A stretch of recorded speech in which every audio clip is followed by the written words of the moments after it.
कक्षा 12 के जो छात्र आजकल विद्यालय बंद होने के कारण, लॉकडाउन के कारण घरों में हैं, पहले भी मैंने कई बिंदुओं पे वीडियो आप लोगों के लिए प्रेषित किए हैं। उसमें ज़्यादातर वीडियोस व्याकरण से संबंधित थे, जैसे समास है, कारक है, विभक्तियाँ और आदर्श सूचक शब्द, संस्कृत वार्तालाप, वाक्य संरचना, संधियाँ आदि अनेक वीडियोज मैंने भेजे हैं। और कुछ छात्रों ने तो उनको देखा है, पढ़ा है, सुना है, लेकिन कई छात्रों को पता ही नहीं चला। अब मैं पुनः कक्षा 12 में जो अभी 11 के छात्र हमारे आए हैं, उनको आज उपसर्ग के बारे में जानकारी इस चार्ट के माध्यम से देने जा रहा हूँ। उपसर्ग, उपसृजति इति उपसर्गः। उप माने होता है समीप आना, जिसके समीप आने से नया सृजन होता है उसे उपसर्ग कहते हैं। सामान्यतः हम कह सकते हैं कि वे शब्दांश जो शब्द अथवा धातु के पूर्व में जुड़कर उनके अर्थ में विशेषता या चमत्कार उत्पन्न करते हैं, उपसर्ग कहलाते हैं। जिन शब्दांशों के मिलने से, पर कब शब्दांश तो वे भी हैं जो शब्द के अंत में भी जुड़ते हैं, तो वो प्रत्यय कहे जाते हैं। लेकिन शब्द के पूर्व में जो अव्यय पद या शब्दांश जुड़ते हैं और उससे नए शब्द का सृजन, उपसृजति इति उपसर्गः। उपसृजन होता है, नए शब्द का जो निर्माण होता है उसे उपसर्ग कहते हैं।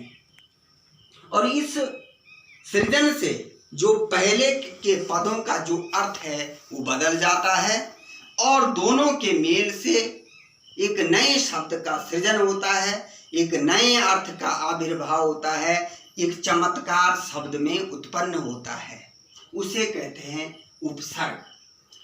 और संस्कृत में हमारे द्वाविंशति उपसर्गानां प्रयोगः वर्तते, 22 उपसर्गों का प्रयोग मिलता है। हिंदी में भी वो उन उपसर्गों का प्रयोग होता है और संस्कृत में भी उनका प्रयोग, मूलतः संस्कृत के ऊपर, क्योंकि हिंदी में जो उपसर्ग प्रयुक्त होते हैं वो कुछ उर्दू के भी हैं, कुछ फारसी के भी हैं, कुछ अंग्रेजी के, कई शब्दों का मेल जो है आधुनिक हिंदी में हो रखा है। किंतु ये मूल रूप से संस्कृत के उपसर्ग हैं जिनसे तत्सम शब्दों का निर्माण होता है। ये उपसर्ग 22 हैं। पहला है प्र, परा, फिर अप, फिर सम, फिर अनु, फिर अव, फिर निस, फिर निर, फिर दुस, दुर, बी, आंग, नी, अधि, अति, सु, उत, अभि, अपि, प्रति, परि, उप। ये हैं 22 उपसर्ग। इन 22 उपसर्गों के ये नाम हैं। अब इन 22 उपसर्गों से नए जो शब्द बनते हैं, किस प्रकार बनने हैं, वो इस चार्ट के माध्यम से मैं आपको बता रहा हूँ। और ठीक ऐसे नए शब्दों का प्रयोग पुनः आप अपनी कॉपी में करके और होमवर्क के रूप में प्रत्येक उपसर्ग पे कम से कम 3-3 वाक्यों का सृजन करके, 3 नए शब्दों का, वाक्य प्रयोग तो बाद की बात है, नए शब्दों का सृजन करके अपने उत्तर पुस्तिका में करके रखेंगे। तो पहला जो सामान्यतः मैं एक उदाहरण देता हूँ कि उपसर्ग में होता क्या है। जैसे प्र है उपसर्ग, उपसर्ग क्या है? प्र। और उसमें यदि सरति शब्द जुड़ता है तो प्रसरति बनता है, या प्रमिहरति शब्द बनता है तो प्रहरति बनता है, और प्रहरति का अर्थ होता है प्रहार करना। श्यामे प्रहरति, वह श्याम पे प्रहार करता है।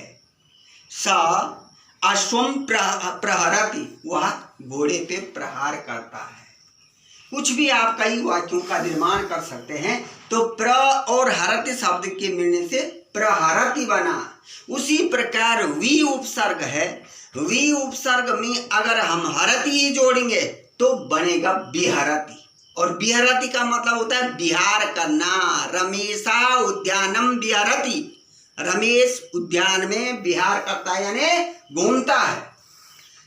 और इसी प्रकार परि उपसर्ग है, परि उपसर्ग में यदि हम उसी हरति को जोड़ दें तो तब क्या बनेगा शब्द परिहरति। अब वहां देख लो, वहां विहरति में तो विहार कर रहा था, वहां प्रहरति में तो प्रहार करता है, और यहाँ वही परि उपसर्ग उसी हरति शब्द में जुड़ा है और नहीं है। हरति वही है, हरति माने हरण करने वाला, या हरता है, ले जाता है, चोरता है, हरण करता है। तो उसी हरति में जब परि जुड़ गया तो परिहरति बना, और परिहरति का यहाँ नया शब्द चमत्कार हो गया। परिहरति माने त्यागता है या त्याग करता है। रामः सीता परिहरति, राम सीता का त्याग करते हैं।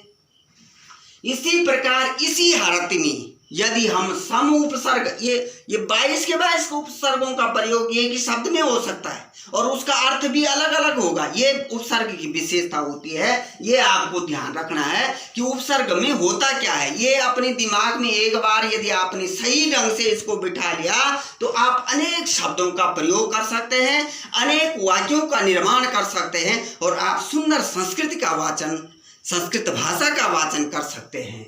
बस केवल थोड़ा सा ध्यान देने की आवश्यकता होती है। तो प्यारे छात्र छात्राओं, अब इस हरति में हमने सम उपसर्ग जोड़ दिया है, तब क्या हुआ शब्द समहरति। अब देखो वहां तो त्याग ना था, वहां ऊपर जब हमने परि जोड़ा तो परिहरति माने त्यागता है, और अब यहाँ समहरति सम उपसर्ग जोड़ दिया तो त्यागने की जगह अर्थ क्या हुआ संहार करता है।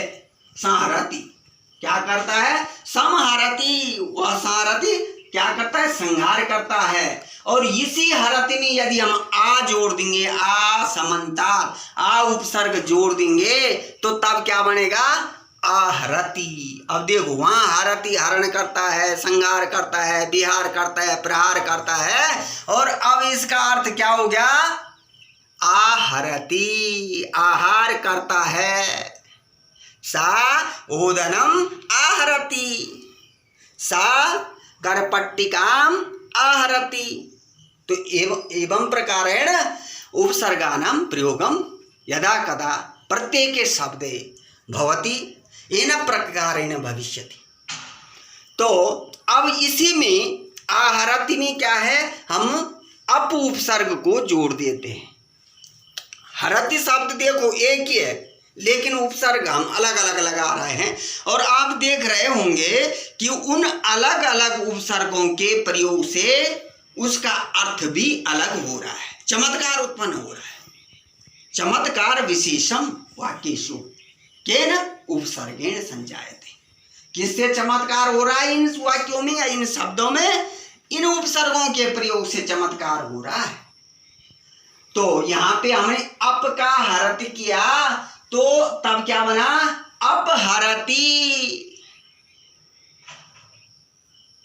रावण क्या करता है, सीता का अपहरण करता है। तो यहां पे अपहरति का अर्थ क्या हो गया, अपहरण करता है।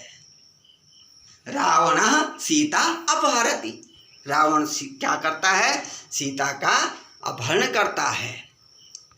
अब इसी प्रकार क्या करना है, जैसे हमने विहरति का प्रयोग किया, जैसे हमने प्रहरति का प्रयोग किया, तो प्रहरति में क्या हुआ था, इस उपसर्ग का अर्थ प्रहरति माने प्रहार करना। तो रामा रावणे प्रहरति, राम रावण पे प्रहार करता है। भीमा दुर्योधने प्रहरति, भीम दुर्योधन पे प्रहार करता है।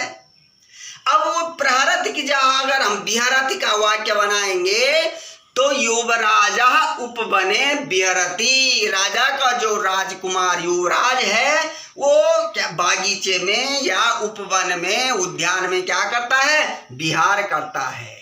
श्यामा उपवने बिहरति, श्याम जो है कहाँ ऊपर विहार कर रहा है, वहाँ बागीचे में यानी पुष्प वाटिका में घूम रहा है। उसी प्रकार परिहरति का था हमने, तो लक्ष्मण बने सीताम प्रहरति, लक्ष्मण क्या करता है, जंगल में जाकर के सीता को त्यागता है यानी छोड़ देता है। साधु दुर्जनान, अब दुर्गुणान क्या करती, परिहरति, साधु जो है दुर्गुणों को त्यागता है और जो दुष्ट जना दुर्गुणान संहरति। अब दुर्जन जो है क्या करता है, वो अपनाता है, वो त्यागता नहीं है, अपनाता है। तो परहरति माने होता है त्यागना। सिंह मृगान संहरति, अब सम उपसर्ग का पूर्वक उसी हरति में करने से समहरति बना और उसका हमने वाक्य बनाया कि सिंह मृगान संहरति, शेर जो है मृगों का संहार करता है, उनको मारता है। राम राक्षसान संहरति, राम क्या करते हैं, राक्षसों का संहार करते हैं। इसी समुपसर्ग का प्रयोग करा हमने यहाँ पे। अब आहरति में क्या क्या कि आहार करता है, फल खाता है, तो मुनि फलम आहरति, कौन फल खा रहा है, मुनि जी फल खा रहे हैं। अब हरति था, हरति माने तो हरण बोला था हमने, कहीं पे हरति जो है क्या कर रहा है, हरण कर रहा है, कहीं अलग कर रहा है, कहीं त्याग रहा है, कहीं संहार कर लेकिन यहाँ पे वही हरति में जब हम आ उपसर्ग जोड़ लेते हैं तो वह आहरति हो जाता है, वह आहार के अर्थ में प्रयुक्त होने लगता है। तो मुनि फलम आहरति, मुनि फल को खाते हैं। हनुमंता फलम आहरति, हनुमान जी फल खाते हैं। इसी प्रकार अपहरति, अपहरति का क्या था, अपहरण करता है, हैं?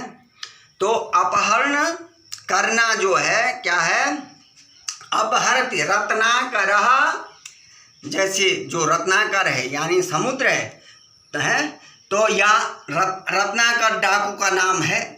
पहले कथा आती है उसमें कि रत्नाकर नाम का एक डाकू था।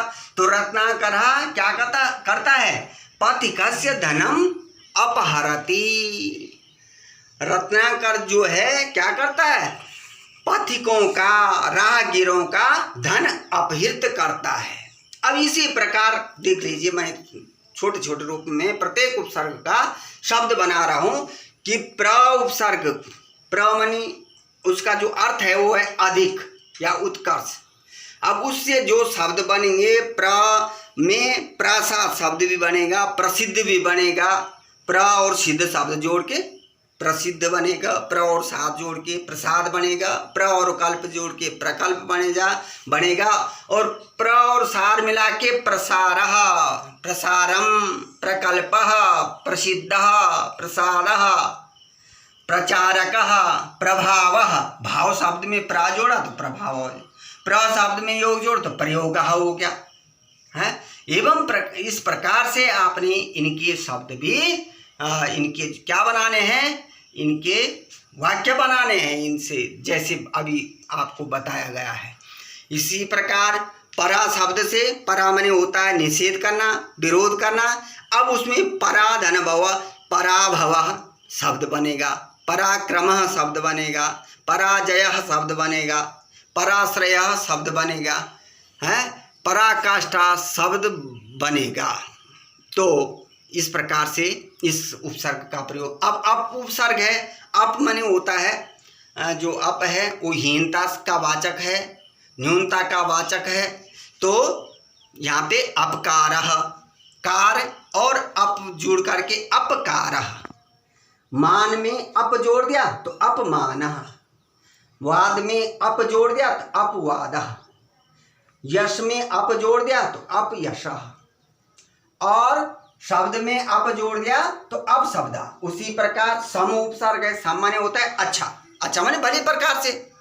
तो सम में कृत जोड़ने से संस्कृत, और सम में हार जोड़ के संहार या संहार, और सम में मोहन जोड़ के सम्मोहन, अपनी ओर खींचना, और सम में कल्प जोड़ करके संकल्प शब्द बनता है, और सम में योग जोड़ करके क्या होता है, संयोग बनता है, और सम में पूर्ण बन करके संपूर्ण बनता है। संपूर्ण कुंभम न करोति शब्दम। संपूर्ण जो घड़ा भरा हुआ जो घड़ा होता है वो शब्द नहीं करता है, तो यहाँ पे इस उपसर्ग का प्रयोग हो रखा है। अब अनु है। अनु माने होता है पीछे, अनुकरण करना है, अनुचार पीछे भी होता है इसका, और समान भी होता है। तो अनुचर क्या बने, चर में अनु जोड़ने से अनुचर, कूल में अनु जोड़ करके अनुकूल, रूप में अनु जोड़ करके अनुरूप, और राग में अनु जोड़ करके अनुराग, प्रेम जिसको बोलते हैं। अव का अर्थ कहा मैंने हीनता, न्यूनता, न्यूनता मानी कमी। तो अव में गुण जोड़ेंगे तो अवगुण, अव में लोक जोड़ेंगे तो अवलोकनम, लोकन शब्द जोड़ा ना तो अवलोकन मन देखना। अव में हेरना जोड़ेंगे तो अवहेलना, और इसी में अव में अज्ञा जोड़ देंगे तो अवज्ञा हो जाएगा। गुरु नाम अवज्ञा कदापि न कर्तव्यम, गुरुओं की अवज्ञा कभी नहीं करनी चाहिए। एवं प्रकार है ना निस उपसर्ग है। निस माने होता है निषेध करना, किसी चीज के लिए जहाँ पे निषेध किया जाता है, मनाही होती है, तो वहाँ निस उपसर्ग का प्रयोग होता है। अब निस में संग जोड़ तो निसंग हो गया, और निस में संक जोड़ेंगे तो निशंक हो गया, जैसे निशंक हो चाह। निस में सार जोड़ेंगे तो निस्सारा। फिर आगे है दुस। दुस माने होता है कठिन, तो दुस में साहस जोड़ेंगे तो दुस्साहस, दुस में तर जोड़ेंगे दुस्तरह, दुस में कर्म जोड़ेंगे तो दुष्कर्म, और दुष्प्रचार। अब जैसे निर है तो निर माने होता है बिना, तो इसमें अगर हम भय जोड़ेंगे तो निर्भय, दोष जोड़ेंगे तो निर्दोष। निर में अगर हम अलम जोड़ेंगे तो निर्मलम, और निर में जन जोड़ेंगे तो निर्जनम। गंगा जलम शारदे निर्मलम भवति, शरद काले गंगा जल कीदृशा भवति, निर्मला भवति। एवं प्रकार है ना। आगे है दुर। दुर माने होता है बुरा, दुर माने बुरा, और दुस माने कठिन, तो दुस्साहस, दुस्तरा, दुष्कर्म, दुष्प्रचार, ये तो दुस उपसर्ग के हो गए। संस्काराभावे किशोराः दुष्कर्मः कुर्वन्ति, ये किशोराः संस्कारविहीना वर्तन्ते ते दुष्कराः कुर्वन्ति। तो आगे जो है दुर कहा मैंने कि बुरा, यह दुर में जन जोड़ेंगे तो दुर्जनः, दुर में बल जोड़ेंगे तो दुर्बलः, और दुर में लव जोड़ेंगे तो दुर्लभः, दुर में गम जोड़ेंगे तो दुर्गम। जैसे दुर्जन संगेन दोषाणाम वर्धनम भवति, किम भवति, दोषाणाम वर्धनम भवति, केन प्रकारेण दुर्जन संगेन दोषाणाम वर्धनम भवति। अब है बी। बी माने होता है विशिष्ट या विभिन्न, तो बी में वाद जोड़ेंगे तो विवादः, बी में शेष जोड़ेंगे तो विशेषः, बी में देश जोड़ेंगे तो विदेशः, और बी में नम्र जोड़ेंगे तो विनम्र बनेगा। क्या बनेगा शब्द, विनम्र, क्योंकि वी उपसर्ग जो है यहाँ प्रत्येक शब्द में क्या कर रहा है, बिल्कुल भारतस्य सीमास्थले भारत चीनस्य विवादः वर्तते। अधुना आजकल भी सुन रहे होंगे आप कि भारत चीन का जो है क्या है, वहाँ पहले दोकलाम में था और आजकल लद्दाख क्षेत्र में जो है क्या चल रहा है, विवाद चलता है। तो वी में वाद जोड़ने से विवाद शब्द बना। अब है आंग। आंग माने होता है पर्यंत, यानी तक, यहाँ तक, वहाँ तक। तो इसमें अगर आ भी उपसर्ग बनता है तो आ में अगर जीवनम जोड़ेंगे तो आजीवनम, आ में मरणम जोड़ेंगे तो आ मरणम, आ में समुद्रम जोड़ेंगे तो आ समुद्रम। ठीक है, तो ये आंग या आ का प्रयोग है यहाँ पे। अब नी है, नी का मैंने अभी कहा था निषेध, यहाँ निस भी आया, उसका भी निषेध था, और यहाँ पे नी है, इसमें निषेध भी होता है। निम्न के अर्थ में भी नी उपसर्ग का प्रयोग होता है। तो नी में दानम जोड़ेंगे तो निदानम, क्या बनेगा शब्द, निदानम। और नी में रोधा जोड़ेंगे तो निरोधा, नी में बंधा जोड़ेंगे तो निबंधा, नी में वारणम जोड़ेंगे तो निवारणम। तो अधुना कोरोना रोगस्य निदानम नास्ति। आजकल जो कोरोना बीमारी चल रही है उसका कोई निदान नहीं है, कोई दवाई नहीं है। उसमें केवल क्या है, उपचार, कि आपने अपने को बचा के रखना है। आपने हर समय अपने हाथों को सैनिटाइज करना है, साबुन पानी से धुलना है, बिल्कुल बाहर के वस्त्रों घूमना फिरना बंद करना है, 2 गज की दूरी मोदी जी का जो वाक्य है उसका पालन करना है, और अपने को सुरक्षित रखना है, और अपने शरीर के अंदर जो है इम्यूनिटी बना के रखनी है। अब इसमें दूसरा जो है जो प्रयोग है 14वें नंबर पे आदि उपसर्ग। आदि माने होता है ऊपर, और आदि माने क्या होता है, श्रेष्ठ भी होता है। तो अधिकारः, आदि उपसर्ग में कार शब्द जोड़ा तो अधिकारः बोला, निर्माण हुआ। और अधि उपसर्ग में अध्यक्ष बनता है, और अधिनायक, अधिधन नायकम, अधिनायक या अधिधन नायका, अधिनायका जो है इस आदि उपसर्ग से बनता है। शिक्षाम नागरिकाणाम मूल अधिकारः अस्ति। शिक्षा नागरिकाणाम मूल अधिकारः अस्ति। शिक्षा नागरिकों के क्या है, मूल अधिकार है।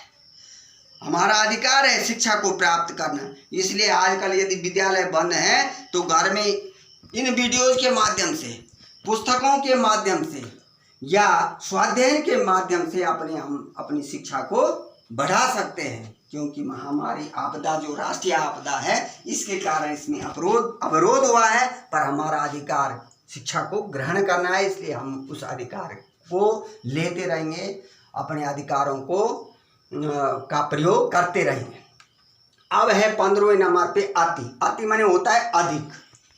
तो अति धन अल्प बराबर अत्यल्प, अति धन अधिका बराबर अत्यधिका, अति धन रिक्तम बराबर अतिरिक्तम, और अति धन रेखा बराबर अतिरेका।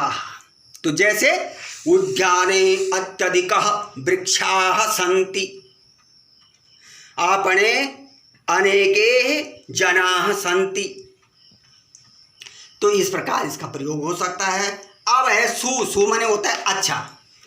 आपने देखा होगा हम लिखते हैं स्वागतम, तो सुधनागतम स्वागतम, वहाँ सु उपसर्ग का प्रयोग हुआ है। सुधन फल सुफल, सुधन मेधा सुमेधा, सुधन मार्ग सुमार्ग, सुधन शुभ धन आगमनम शुभागमनम। तो विद्यालये प्राध्यापक शुभागमनम भवति। विद्यालय में प्रधानाचार्य का क्या होता है, शुभ आगमन होता है। तो शुभागमनम, उसको शब्द को विशिष्ट रूप में प्रयुक्त करने के लिए इसका प्रयोग इस प्रकार किया जाता है। अब इसके बाद है उत। उत माने होता है ऊपर, ऊंचा। तो उत धनगम, उद्गम, उत धन कर्षा उत्कर्षा, उत धन नति बराबर उन्नति। ठीक है, तो इसी प्रकार उत में उत्तमः शब्द बनता है। तो जैसे उद्गम है तो गौमुखः गंगायाः उद्गमः अस्ति, या गौमुखा गंगायाः उद्गम स्थलम अस्ति, गंगा का। अब यहाँ पे 18वें नंबर पे अभि। अभि माने होता है सामने, यार अभि माने चारों ओर भी होता है। तो अभिधन ज्ञानम अभिज्ञानम, जैसे अभिज्ञान शाकुंतलम कालिदास की रचना है, तो जिसमें तो अभिज्ञानम और अभि और ज्ञान का प्रयोग मतलब शब्दों की उपसृजना हुई है, यानी नजदीक आए हैं, संधि हुई है। और अभिधन वादनम अभिवादनम, अभिधन धानम अभिधानम, अभिधन मुखम अभिमुखम, ये शब्दों का प्रयोग। रामः आचार्यस्य अभिवादनम करोति, शिष्यः गुरो अभिवादनम करोति। एवं प्रकार है ना, आगे जो है वो है अपि। अपि माने भी, अपि हितम, अपि हितम, अब अपि में हितम जुड़ गया, और यहाँ अपि में धानम जोड़ेंगे तो अपिधानम हो जाएगा। क्या हो जाएगा? अपिधानम हो जाएगा। आजीर्णे जलम अपिहितम भवति, ठीक है, आजीर्ण में जल जो है पथ्यकारक होता है। इसी प्रकार प्रति है, प्रति माने होता है सामने, प्रति माने विरुद्ध भी होता है, और प्रत्येक यानी प्रत्येक अर्थ में हर एक भी प्रति का अर्थ होता है। तो प्रतिधन एकम बराबर प्रत्येकम, प्रतिधन दिनम बराबर प्रतिदिनम, और प्रतिधन वेदनम बराबर प्रतिवेदनम। जैसे हम कहते हैं प्रतिवेदन लिख दो जी, या प्रतिदिन स्कूल आओ, या प्रत्येक कार्य को करो। तो विद्यालये प्रतिदिनम प्रार्थना भवति, या विद्यालये प्रतिदिनं प्रार्थना सभाया आयोजनं भवति, विद्यालये प्रतिदिनं छात्राणाम आगमनम भवति। अब इसी प्रकार जो 21वां उपसर्ग है वो है परि। परि माने होता है चारों ओर या आसपास। परिधन तापः परितापः, परिधन वारः परिवारः, परिधन जनः परिजनः, परिधन कल्पना परिकल्पना। तो परिवारः बालानां प्रथम पाठशाला अस्ति, परिवार जो है बच्चों की पहली पाठशाला होती है। तो परिवारः बालानां प्रथम पाठशाला भवति या अस्ति। अब है जो 22वां उपसर्ग है वो उप है। उप माने समीप, उपसर्ग जिसका अर्थ ही है समीप जुड़ करके जो सृजति माने सृजन करता है उसको उपसर्ग कहते हैं। तो लास्ट में ये उप ही है। उप माने होता है समीप, उप माने होता है छोटा, उप माने होता है मुख्य न होना। जैसे हम बोलते हैं ना कि एक मुख्य शिक्षा अधिकारी और फिर उप शिक्षा अधिकारी है, मुख्यमंत्री उप मुख्यमंत्री, प्रधानमंत्री उप प्रधानमंत्री। तो ये यहाँ पे उप का प्रयोग। उपधन वनम बराबर उपवनम, उपधन नगरम बराबर उपनगरम, उपधन कुलम बराबर उपकुलम। उपधन और उप में ही जो है आसक शब्द वो कर देंगे, युति कर देंगे तो उपासक बन गएगा है। रामः उपवनम गच्छति, राम उपवन में जाता है। तो इस प्रकार से इन 22 उपसर्गों के मैंने कुछ नए शब्दों का सृजन आप लोगों को एक एक करके बता दिया है। साथ ही उस उपसर्ग युक्त शब्द का प्रयोग किस प्रकार वाक्य में किया जाता है यह बात भी मैंने आपको स्पष्टता बता दी है। ठीक इसी प्रकार जो हमारे कक्षा 12 के जो छात्र हैं, जो इस वीडियो को देख रहे हैं और जो छात्र इस ग्रुप से नहीं जुड़े हैं, तो आप लोग सभी अपने साथियों को इस ग्रुप से जोड़ेंगे। और जो ये मैं आपको ये सामग्री या जो होमवर्क आपको दे रहा हूँ, आप सब ने इसको करके रखना है। और जैसे ही विद्यालय खुलेगा आपके इस वर्क का अवलोकन भी होगा। साथ साथ आपने इन चीज़ों को ध्यान में रखना है, याद भी करना है, क्योंकि टेस्ट भी होंगे। हो सकता है ऑनलाइन ही टेस्ट आप लोगों को देना पड़े, इसलिए आप किसी प्रकार की लापरवाही नहीं करेंगे। क्योंकि गत दिनों में जब मैंने अप्रैल मई में वीडियो भेजे तो मैंने जब बाद में बच्चों को पूछा कि उन्होंने देखी नहीं। किसी ने कहा मेरे पापा जी के पास फोन है, किसी कुछ कहा, लेकिन नहीं देखा। तो इस प्रकार जो संवेदनशील लड़के थे उन्होंने सबने देखा। तो मैं चाहता ये हूँ कि हमारे जितने भी छात्र छात्राएं हैं वो इन वीडियो को देखें और इन चीज़ों को फिर मैं पुनः क्लास में भी आप लोगों को और इसकी अच्छे तरीके से सामने फेस टू फेस आपको इन चीज़ों को दोबारा भी समझाऊंगा। पर अभी जिस ढंग से मैंने ये उपसर्ग युक्त शब्दों का निर्माण चार्ट के माध्यम से आपको बताया है, ठीक आपने इनसे अलग शब्द बना करके और इनसे अलग शब्दों का वाक्य प्रयोग करके अपनी कॉपियों में रखना है। तो प्रत्येक उपसर्ग के 3-3 शब्द और 3-3 वाक्य आप बना करके लाएंगे। ठीक है, पुनः